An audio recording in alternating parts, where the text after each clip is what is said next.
Hello friends, இன்னைக்கு நம்ம பார்க்க போறது SSC CGL கேட்ட ஒரு question. Simple interest on a certain sum is 1/5 of the sum and the interest rate percent per annum is 5 times the number of years. If the rate of interest increases by 3%, then how much will the simple interest in rupees be on rupees 5600 for 6 years. ஒரு certain amount ஓட simple interest வந்து 1/5 of the amount and the interest rate அதோட interest rate வந்து number of years விட 5 times அதெல்லாம் இருக்கு. இப்போ rate of interest வந்து 3% increase பண்ணா simple interest 5600 6 yearsக்கு எவ்வளவு வரும்னு கண்டுபிடிக்கணும்.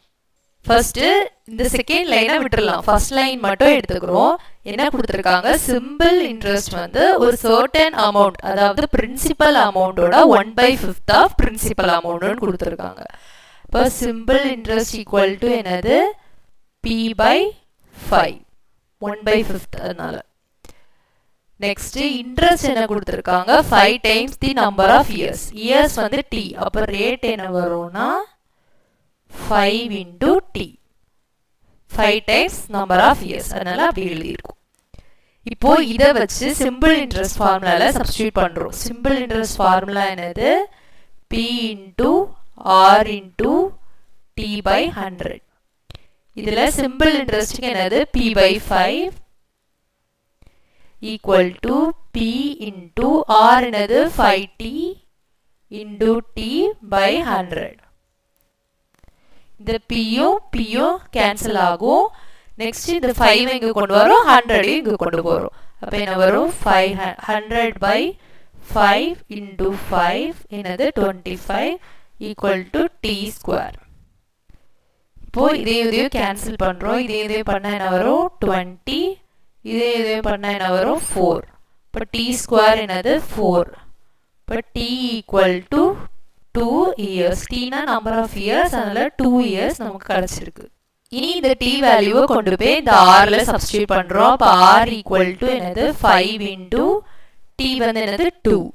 அப்ப R equal to 10%. Rate of interest வந்து நமக்கு கிடைச்சிச்சு 10%. இப்போ நெக்ஸ்ட் லைனுக்கு போலாம். என்ன தந்திருக்காங்க, ரேட் ஆஃப் இன்ட்ரெஸ்ட் வந்து 3% இன்க்ரீஸ் ஆகுது. அப்போ 3% இன்க்ரீஸ் ஆச்சுன்னா R equal to என்ன வரும், 13%. 10 plus 3 வந்து 13. இப்போ இதுக்கு சிம்பிள் இன்ட்ரெஸ்ட் வந்து கண்டுபிடிக்க சொல்லியிருக்காங்க. இதுல P என்ன கொடுத்திருக்காங்க, 5600. T வந்து என்ன கொடுத்திருக்காங்க, 6 years. இப்போ இதை சிம்பிள் இன்ட்ரெஸ்ட் ஃபார்முலால சப்ஸ்டிட்யூட் பண்ணலாம். Simple interest equal to P into R into T/100, which is equal to P வந்து என்னது 5600, R வந்து என்னது 13 into 6/100. 0 கேன்சல் ஆகும். இப்போ இதை மல்டிப்ளை பண்ணோம்னா என்ன வரும்னா 4368. இதுதான் answer. Like, share and subscribe friends.